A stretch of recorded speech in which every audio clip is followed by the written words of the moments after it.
at the 2025 Congressional Renewable Energy and Energy Efficiency Expo.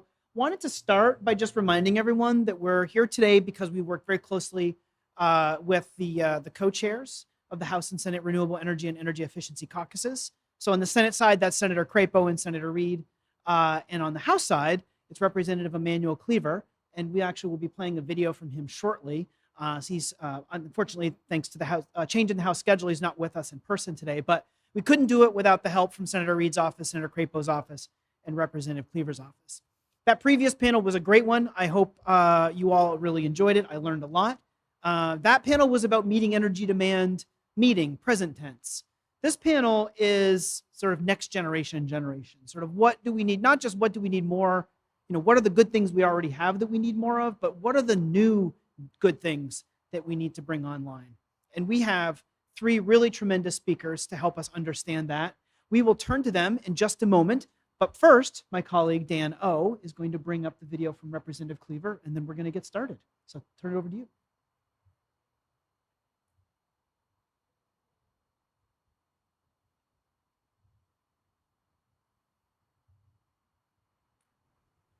Good morning. Good morning. Thank you all for attending this year's annual Congressional Renewable Energy and Energy Efficiency Expo and Policy Forum. As the chair of the House Renewable Energy and Energy Efficiency Caucus, I am honored to join with my Senate cohorts, Senator Jack Reed and Senator Mike Crapo of Idaho, to welcome you to our 28th Annual Expo and Policy Forum, hosted in conjunction with the nonpartisan Environmental and Energy Study Institute.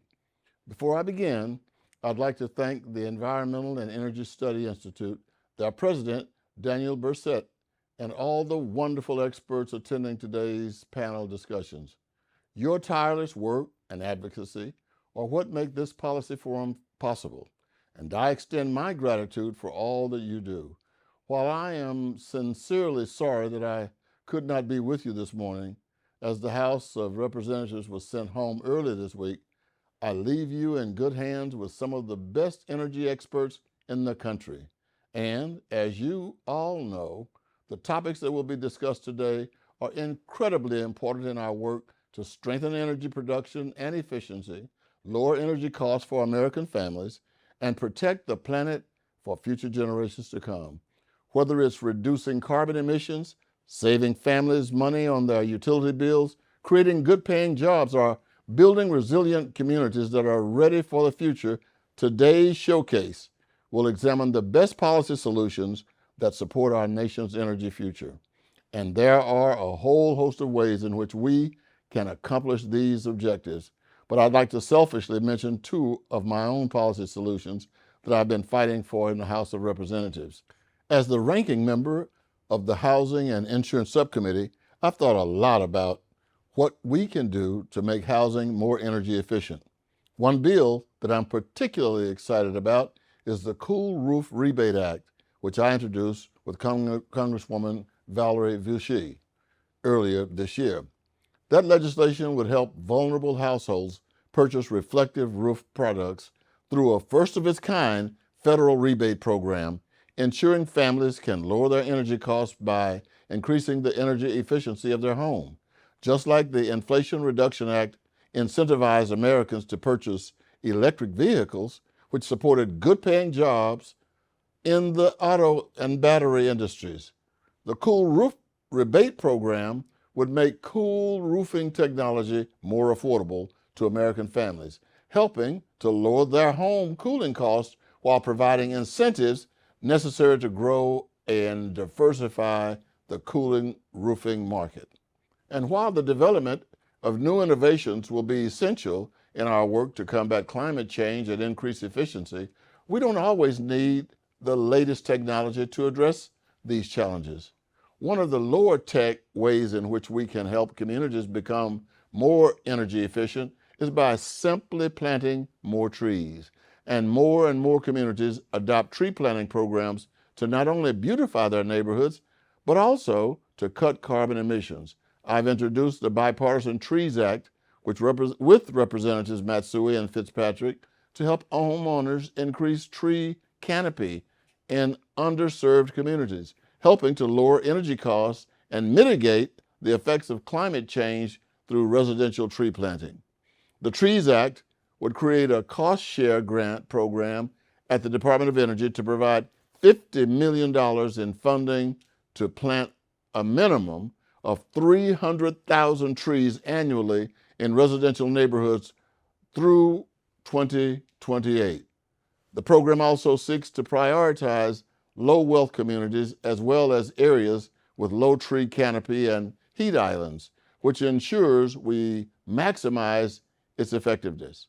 And while these are two of my own policy prescriptions, I'm certain that you will hear a litany of promising proposals and projects throughout this Expo and Policy Forum.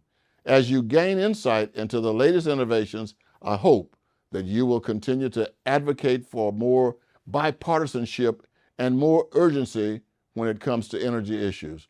Because the effort to lower energy costs and protect this planet for the future generations is not a Republican or Democratic issue. It is a priority for the American people.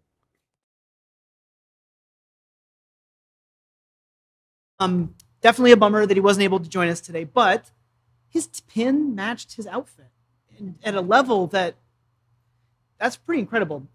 Definitely gets a shout out when we see Fabiola later today. We'll make sure we comment. That office could not be easier to work with. We actually met Representative Cleaver a couple years ago at the Expo, and has been a delight to work with. And with the leadership on the Senate side of Senators Crapo and Reed, it's been a great group to put the event together today. So that brings us to our panel, and I'm super excited. We have three really great perspectives to help us understand sort of the future of energy demand, the future of generation, how we meet that. And I'm really excited. Our first speaker today is Karl Dolan. Karl is Vice President of External Affairs with the Fuel Cell and Hydrogen Energy Association. Karl, thank you for joining us today. I'll turn it over to you. Thanks so much, Dan, and thank you for you and EESI for putting this event on, the Caucus for helping with their support, and all of you for joining us today during the lunch hour. Really appreciate it. I'm Karl Dolan, Vice President of External Affairs for the Fuel Cell and Hydrogen Energy Association. We're the national association for the hydrogen sector here in the United States. Been around for 35 years, have 100 member companies covering all aspects of hydrogen production, distribution, and use. Now, I hope you all have heard a lot about hydrogen, but I recognize that it is still a very emerging and nascent industry, so take a little bit of time to talk about where we are, what our industry is, and what we're doing. So first, hydrogen, it's the number one element on the periodic table. It's the most abundant element in the universe.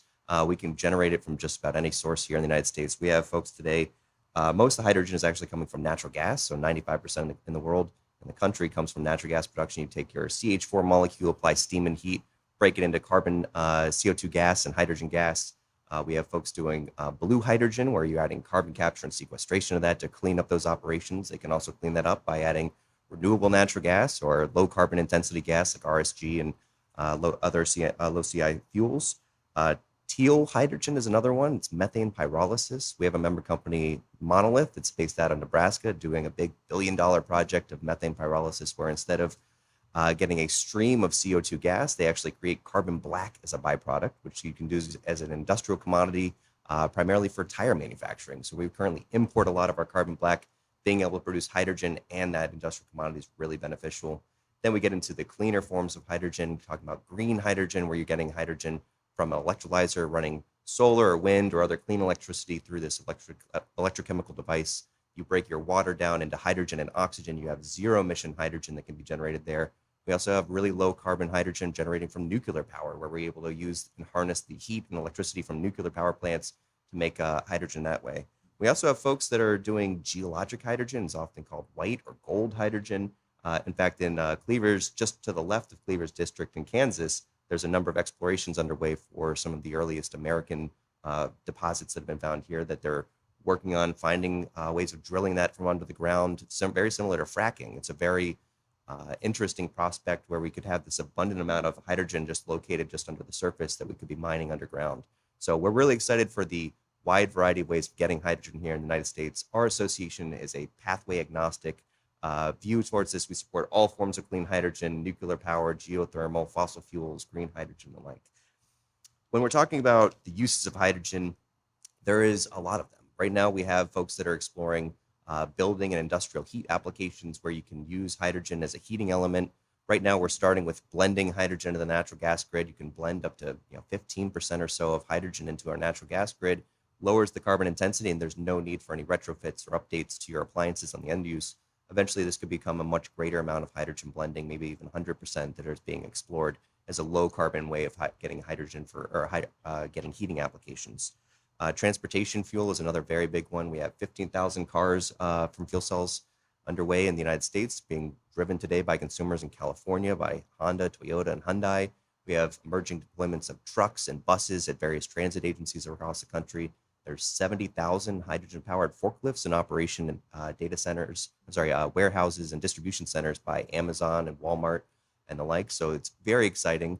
During COVID, about I think a third or a quarter of all goods in the United States went through a distribution center or logistics center that was using hydrogen-powered forklifts. Beyond that, we're getting into the industrial applications. Hydrogen has a lot of potential for generating clean ammonia, clean fertilizer that can be used here in the United States or exported abroad. Sustainable aviation fuel and marine fuels like methanol is another very big one.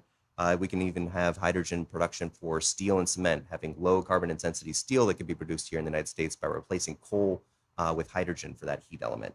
And then when we're getting into generation, we're talking about power. So right now, fuel cells is a really very exciting space for power generation. When we're talking about next generation fuel cells should certainly have a play here. A fuel cell is another electrochemical device. You add hydrogen and oxygen in, and it gets electricity and water out. So right now we have data centers operated by Amazon and Microsoft across the country. Hydrogen also has a very strong energy storage application for using seasonal energy storage by taking renewables from the grid, making hydrogen and storing it underground that can be used as needed. It's a very exciting application. Folks like ACE's Delta project by Chevron and Mitsubishi in Utah, very exciting being able to have this curtailed renewable power that can be stored underground through hydrogen and then is being shipped across the country to California, the LADWP, powering 700,000 homes out there. So we're very excited by this and happy to talk a bit more as we continue on. Thank you, Connor. That was a great way to kick off the panel. Thanks for joining us once again this year at the Expo. Next up, we have Lisa Epifani. Lisa is the head of policy at ClearPath. Lisa, this is your first Expo panel, so welcome, and I'm really looking forward to what you have to say. Excellent. Thank you, David. Thank you, EESI, for having me here today, and thank you all for skipping lunch to hang out with us today. I do appreciate it. I'm Lisa Epifani, head of policy at ClearPath. ClearPath is a nonprofit, we're philanthropically funded, and I would describe us as a conservative clean energy advocacy organization that focuses on accelerating American innovation to reduce global energy emissions. So it's a very exciting time to be back in DC. I was in DC for a long time between the early 2000s through 2014. Had a chance to work on the Hill for Senator Pete Domenici when he was the chair of Senate Energy, and was just reminiscing last night with some fellow colleagues that it was about 20 years ago that we signed the Energy Policy Act of 2005, and many of the same issues are still at play. So, what I'm excited about is something that Representative touched on. There is an opportunity for bipartisan action on a number of issues that we're going to talk about today. And I'm also very excited about all these emerging technologies that can really help drive the speed and scale of all the things we need to meet the challenges in front of us. So I appreciate, again, the opportunity to talk to you about some of the key areas that we work on at ClearPath. And we work on issues that range from clean energy, clean firm energy, nuclear, geothermal. We work on advanced manufacturing, carbon innovation, and permitting. And as the previous panel talked about several times, permitting is really a very important topic today.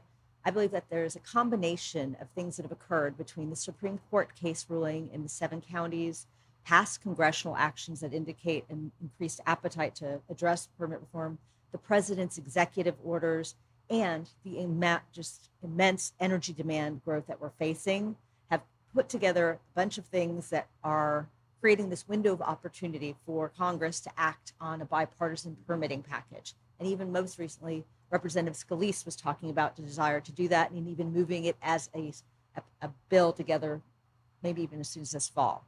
So if we were thinking about what should go into a permitting package, one of the first things on my list would be to talk about modernizing NEPA. And to emphasize, I don't think anyone should get rid of the importance of NEPA, but we have to think about how do we take a 1970s law and make it work in the world today. And modernizing NEPA would be focusing on ways to reduce duplication. How can we ensure that the same issues that are being considered in environmental statutes that came after NEPA, like the Clean Water Act, Clean Air Act, that we don't have to do the same analysis for criteria related to those statutes, both in a NEPA review and then in the Clean Air Act, Clean Water Act permits. So that would be an important step of modernizing and speeding up the process, maintaining the same high standards, ensuring that enforcement is there, but moving things much faster, because today, sometimes NEPA analysis can take 3 to 5 years, and that puts a long delay on things. Another thing we could think about is litigation reform. There, we can look at the past and see that agencies tend to win around 70% of the time when NEPA litigation goes to court. That tells me that the litigation is not about finding better outcomes for the environment. It's about opponents just bringing delays. And again, this is not a time when we can afford those kind of delays. So a litigation reform can focus on ensuring that when someone brings it, that challenges are limited to clear, narrow, specific material errors, that we can limit timelines, and that we can ensure that the scope of the review is as narrow as appropriate. The Supreme Court addressed that in 7 counties. So again, it's an opportunity to codify where the Supreme Court has indicated the law should be. And finally, I would say you could increase transparency. CEQ's recent Permitting Technology Action Plan talks about some opportunities there, and I think that increasing transparency is a benefit to all. I'd also highlight that yesterday I heard a really interesting workshop where PNNL, one of our other national labs, was talking about their Permit AI.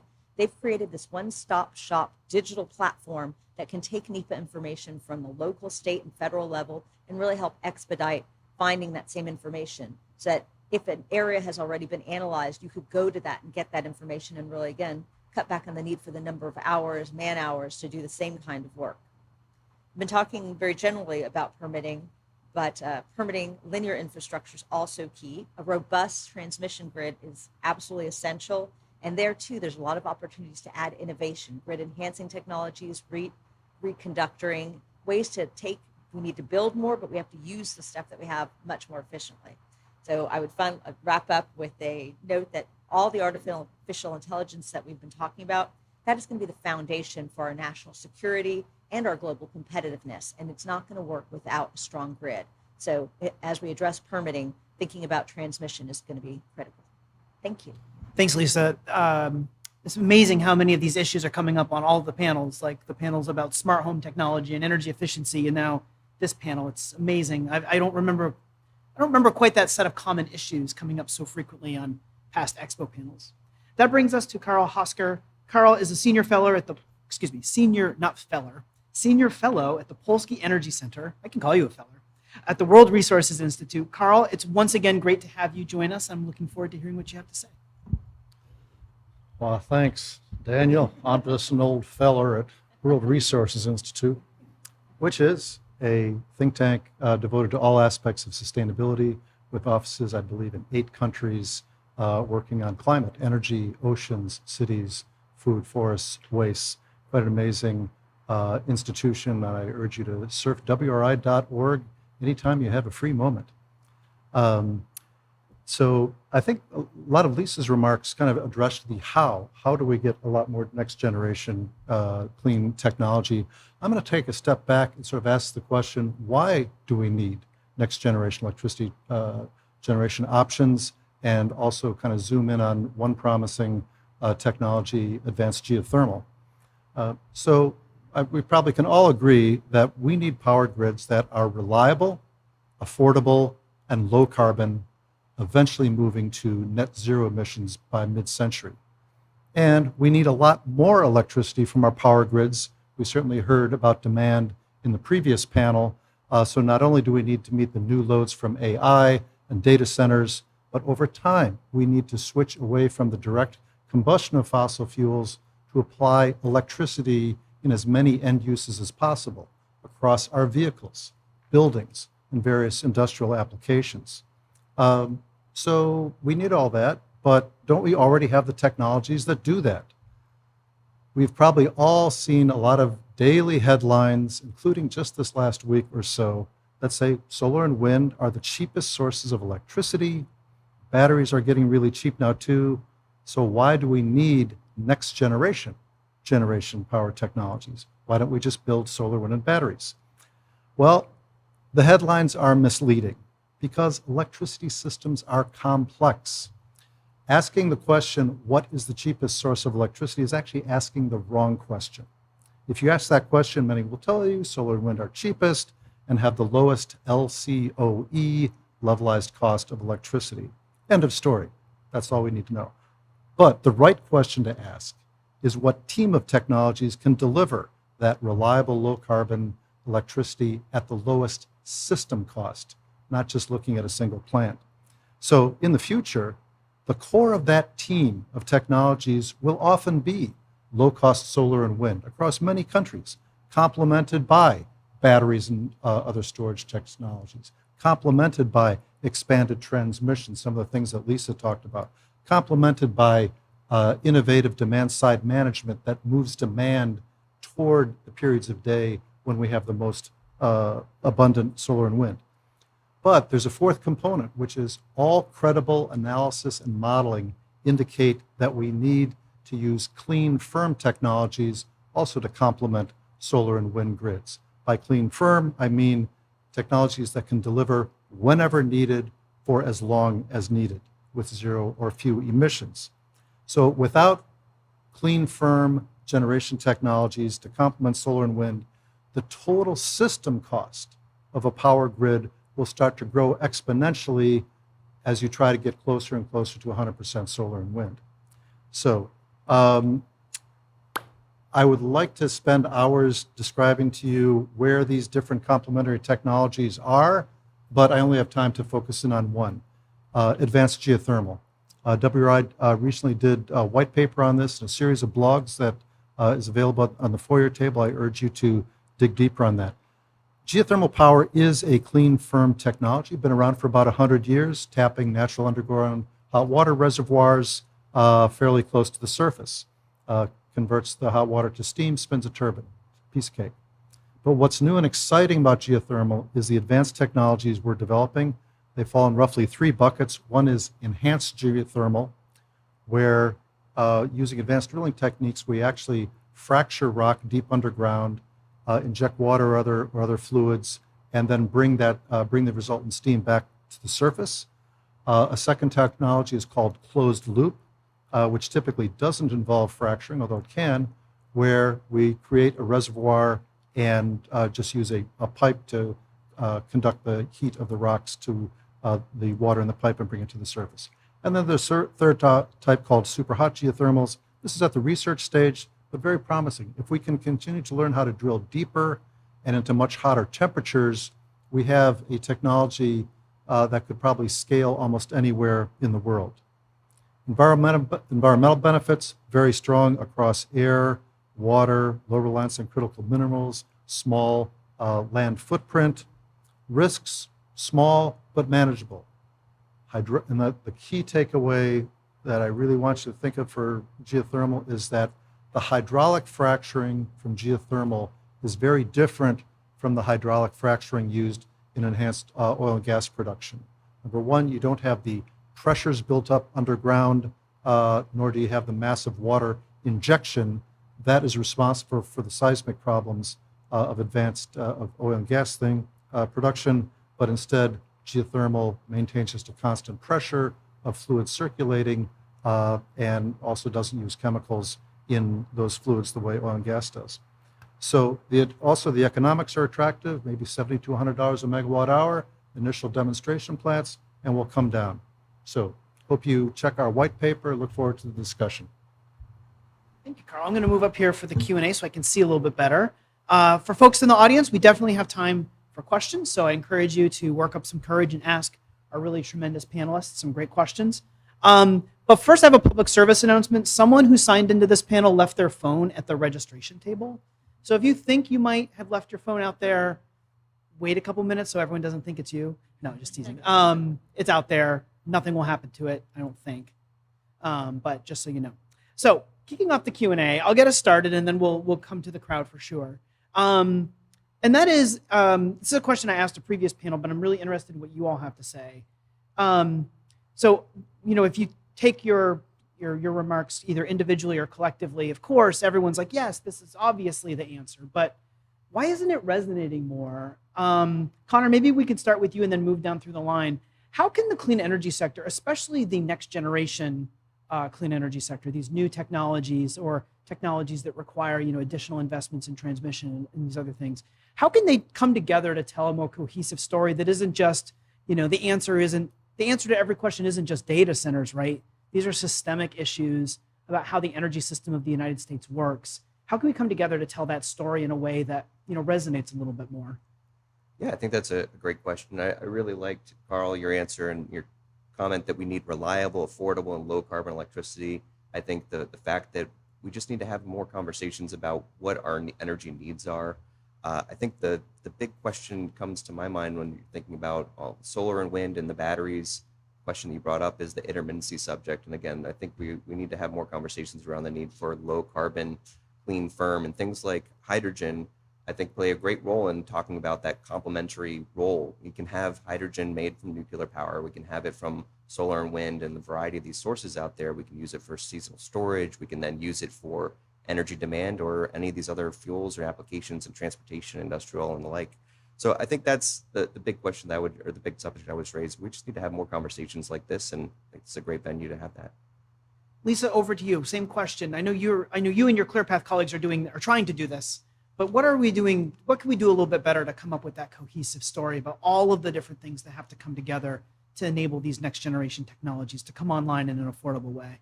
Sure. I definitely agree that Connor's point of, we need to keep having these conversations. We need to find those bipartisan common areas that we can work on together. And sometimes these different events bring together the opportunity for that. And I feel like we're in that moment. But I think one storyline that applies to all the different technologies is the idea that when an early technology starts, it needs the public-private partnership, and government plays such an important role. And there's so many fantastic examples we can see through our U.S. history where the U.S. government saw a need or wanted to work on a breakthrough technology. Like when NASA needed to develop special chips for the Apollo project, it went to MIT. They spent money with MIT to develop a microchip that has now become the foundation for the U.S. semiconductor industry that's over $250 billion in value. It's that kind of early commitment by the government on a technology that can help it grow and scale. When we've done that in other areas, we've seen the U.S. be able to win. Chips is that example. But when the U.S. has failed to do that, and it missed the opportunity on solar panels, for example, that technology started in the U.S., and then we didn't carry that to a commercial scale, and now China's cornered that market. Today, the U.S. in manufacturing, you were talking about steel, the U.S., according to a March 2025 Climate Leadership Council report, our products, our manufacturing is 2 times cleaner on average than anything around the world, 4 times cleaner than China's. We need to take that carbon advantage and grow our markets. And so I think about the fact, again, that there's a storyline that applies across all our resources that talks about American innovation to commercial scale. Great, thanks. And Karl, in your opening remarks, you did a great job kind of laying an overview and describing sort of, what type of problem, advanced geothermal or next generation geothermal could fill. But as you're thinking about how all of these things come to play, what are your thoughts about how, we can build a more cohesive story about, what we need to be doing? Yeah. Can I be a little bit of an optimist? Sure, yeah, knock yourself out. I'm going to assert that things are resonating reasonably well. Okay. That is to say, I think if we look back over the last couple of years, there's been quite a shift among sort of the many in the Democratic Party who have sort of embraced the full suite of technologies, the team of electricity generating technologies to solve climate, and that was embodied in the IIJA and the IRA and other things done under the previous administration. I would like to see that resonate more on the other side of the aisle. It seems that the current administration really wants to take solar and wind off the table. And I think that would be a tremendous mistake in terms of the challenges of meeting load growth over the next couple of years, as well as the longer term decarbonization challenge. However, there are a lot of people on the Republican side of the aisle who understand this. There are NGOs like ClearPath who understand we need the full suite. And so I hope that resonating extends further. And I think the kind of bipartisan bridge building that ClearPath and WRI engage on, the bipartisan policy center, places like that, do have a chance of helping us move forward. Well, I think Lisa caught your optimism, or maybe. And Lisa, please feel free to riff. Well, Connor and I both think we're optimists as well. But I do want to take up the point of taking a resource off the table is always very challenging. And we're seeing that happen today with wind and solar, the way it's being challenged. But this happened to LNG as well, when the Biden administration said LNG exports were going to be on hold.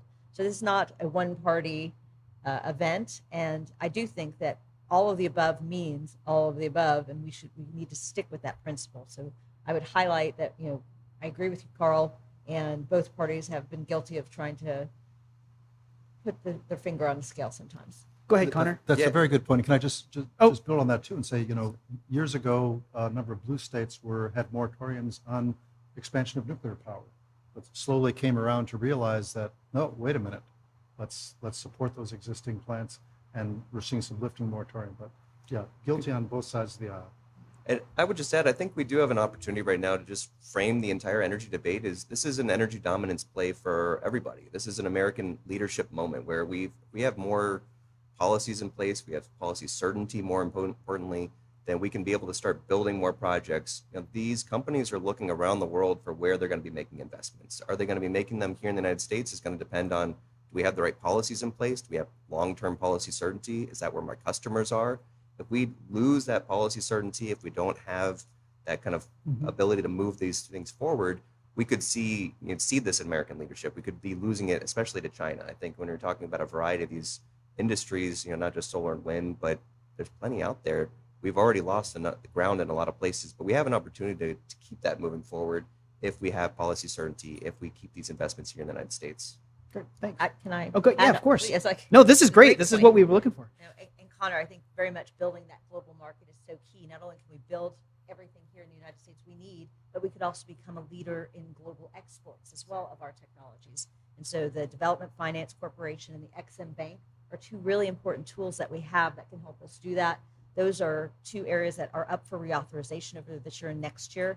And so we can't miss that opportunity to serve the world so that we have an alternative to China and to Russia. Great, thanks.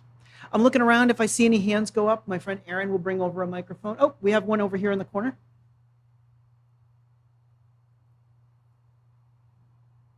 Thanks so much. I was just curious, thinking about next generation, what levels of support, policy support, do you all think you need to get a new technology going, maybe compared to expanding existing ones? Do you think what we have in place now exists and is sufficient? If you wanted to go faster, would you want more? What's your policy wish list? Great. Ooh, an open-ended wish list question. My number one wish list item is permit reform, as you can probably know from my comments, but support in the form of certain tax credits and certainty in the tax credits. There, we've had a little bit of back and forth.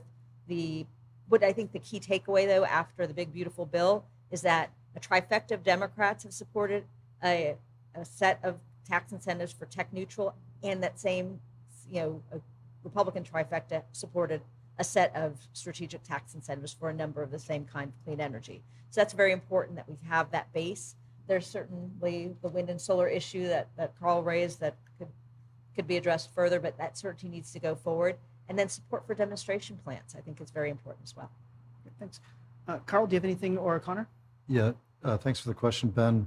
Obviously, there's things that have been debated for, I guess, 3 decades. Carbon taxes, cap and trade. Don't think that's happening anytime soon. So in the shorter term, I would certainly like to see the structures put in place at DOE over the years, and certainly enhanced under the Biden administration, to continue to help move technologies across the famed valley of death, from the lab to full commercialization. I think that the Office of Clean Energy Demonstrations was being very, very effective, and the Loan Program Office is being very effective at helping certain technologies, again, get to that first of a kind demonstration, or second or third via reflecting the level of technological readiness.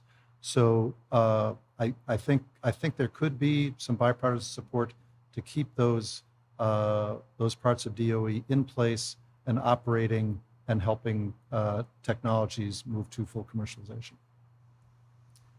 For me, I think the big piece is just policy certainty. We just had a sort of ping pong debate over tax credits, and that uncertainty means that there's no financing coming through. And now we have a little bit of certainty with some tax credits. For instance, the big one for us is 45V, the credit for production of clean hydrogen. We have that, the original House and Senate bill text was going to cut that at the end of this year. We were able to work with a team of amazing senators, Capito, Cassidy, Kennedy, McCormick, Justice, Cornyn, Murkowski, and Sullivan to get an extension out through January 1st, 2028. And again, we had some great champions like folks at ClearPath that saw the need for that policy in place. So we have some certainty now to begin building these projects and begin moving forward. That's really important. We also just need policy certainty on things like the hydrogen hubs. The bipartisan infrastructure law set aside $8 billion to create 7 hydrogen hubs across the country. It's about $1 billion from each hub coming from the public sector, and they're being matched by $4 to $5 billion from the private sector in each hub. We've seen some conversations that some of these hubs might be at risk of going away, and that is going to be a huge detriment to those local communities and the economics and job impact for them. So keeping those in place in the long term is really important for us. And then I know this is another subject that Lisa shared, but NEPA reform, permitting reform, absolutely critical. We, thinking about the hubs in particular, they are federally funded, which means they have to go through NEPA, which means at least 2 years delay for all of them. We only have a tax credit in place until January 1st, 2028. That's not a lot of time to get through everything we need to for these projects. So we're in a very strict timeline. Would love to see maybe some extensions and reconsiderations down the line as we continue moving forward. Certainly very grateful for what we were able to keep in place, but I think there's hopefully more that we can be doing. Yeah, the hydrogen hubs are the coolest thing. Any other questions in the audience? We have one here in the front row. Thank you.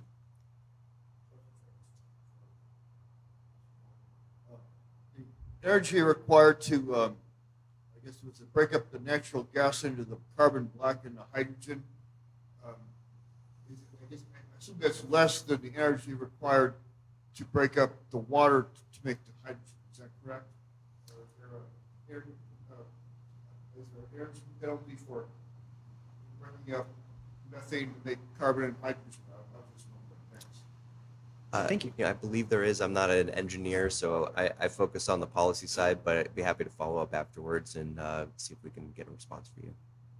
I'd be happy to follow up afterwards and get a response to you. And Connor, you're exhibiting, I think, too, right? Yes. Yeah. We So there's have an also exhibit booth. We'd be happy to follow up there. so that could be another source. Questions in the audience? Oh, over here on the corner. Thank you. Some of the wordsmithing that's happening, talking about clean hydrogen. I need to really stress what clean hydrogen is, because when I talk to people, they'll talk to me about recyclable gas. That just means, hey, yeah, I can just go build more landfills and have more large agricultural farms, gigantic ones that have lots of waste. It's going to recycle it anyway. That is not a good encouragement. It's not a good result. You can distinguish into what is clean hydrogen, why that's more important. And when you talk about a hydrogen hub, for example, it doesn't always mean it's going to be clean hydrogen used.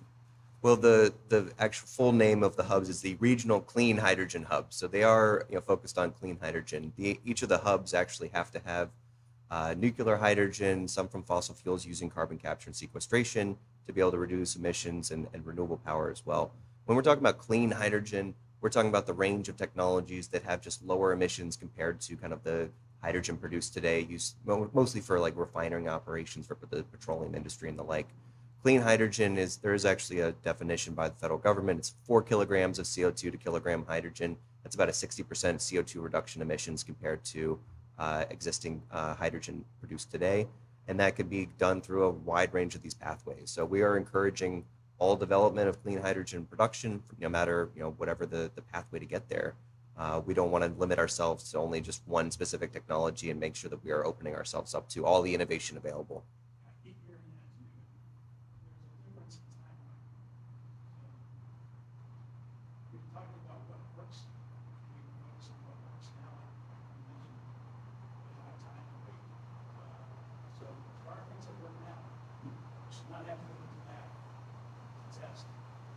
And we have, mass scale green hydrogen projects that are already, producing liquid hydrogen in the United States. We have large scale blue hydrogen projects. We're really excited. When we're talking about the future here, I think a big one is the Exxon Baytown project. That's a $10 billion investment being made down in Texas. They're going to be using it, producing 1 billion cubic feet of blue hydrogen a day using fossil fuels as their feedstock with carbon capture and sequestration. Half of that blue hydrogen is going to go to local refinery operations to reduce their CO2 intensity there, and the other half is going to be turned into ammonia and shipped around the world. So when you're talking, Lisa, earlier about the export opportunities, being able to export blue ammonia, clean ammonia to the EU that wants to wean themselves off of Russian natural gas, that's a big opportunity for the energy space there, and to Japan and Korea as well. That is a resource-light country that seeks American clean hydrogen molecules and derivatives. So we're really excited by the opportunities for the export market as well. Great, thanks. Question in the back? So I'm wondering, it seems like a thorough line throughout like the various panels is the need for policy certainty, and the focus has been mostly at the federal level. So I'm curious to hear your perspective on what you guys think would be the roles of individual states to either attract some of that investment, prepare for these projects to be permitted in their states or communities, or if there's opportunities for states to fund or finance some of like the R&D that is needed to take these technologies to the next level. Great, thanks. Response, feel free to hop in. I'll just make a quick comment. I think most states do not have the size and the funding to do an R&D. That probably should really stay with the federal government. However, as you know, there are I'm sure it's well over half states have, of course, renewable portfolio standards to encourage renewables, and many of them have also morphed that into a clean energy standard for sort of a 2040, 2045 goal to be 100% clean.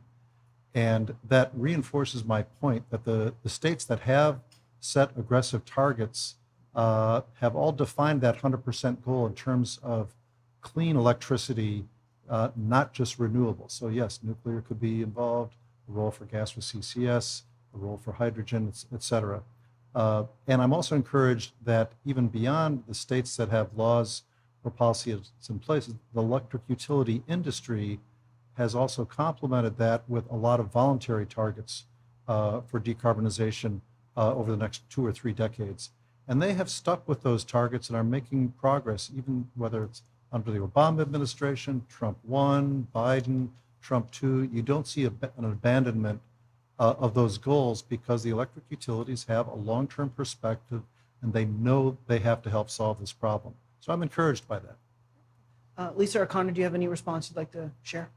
I would highlight as an example something called Operation Gigawatt, where a number of the Western governors have gotten together to figure out ways they could standardize the way to invite nuclear power plants, nuclear energy there. So I agree with Karl's point about the R&D, but I think states can work together to create more inviting atmospheres to bring the investment. And I know it's not quite answering your question, but when we're talking about R&D, one subject we didn't really touch on as part of our panel is some of the budgets within the Department of Energy and programs like that. We've seen budgets fluctuate a lot over time, and I think this current administration is unfortunately looking at cutting some massive cuts at the EERE programs and others that we would like to see maintained at a higher level. I think that policy certainty on the R&D side is also very important because it makes sure that there's a demonstration of American leadership, that this isn't something that's going to be dropped at different administrations. Keeping those programs going, make sure that we maintain our American leadership in these technologies. We have cutting edge American R&D activities, and losing that is going to be a detriment, I think. Mm-hmm. Just a final comment, again, as many of you know, some of the very large buyers of power like Google, Meta, Amazon, et cetera, in the last couple of years, they've almost been playing sort of an R&D role, or maybe it's not quite right, but certainly moving into the demonstration role that the federal government typically plays by entering PPAs for new nuclear power plants, particularly SMRs, for some of the initial geothermal projects, and even certainly they have expressed willingness to contemplate gas with CCS, although I don't know of any examples yet.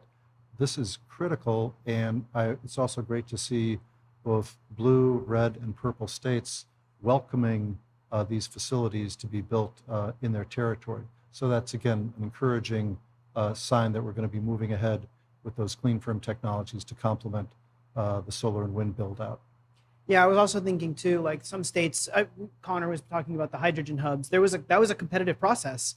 States had to work together, and there are things that they were able to do to make themselves more competitive to receive the award around training and supply chain. I think that's something that's happened in states with offshore wind capacity as well. So I think there are things that they can do to make maybe make that a little bit more conducive. But it's hard to do that stuff without a supportive federal government. And it's even harder to do if the federal government is antagonistic to it. So we are going to have to wrap it there. We're at time. But Connor and Lisa and Karl, thank you for being tremendous panelists for us today.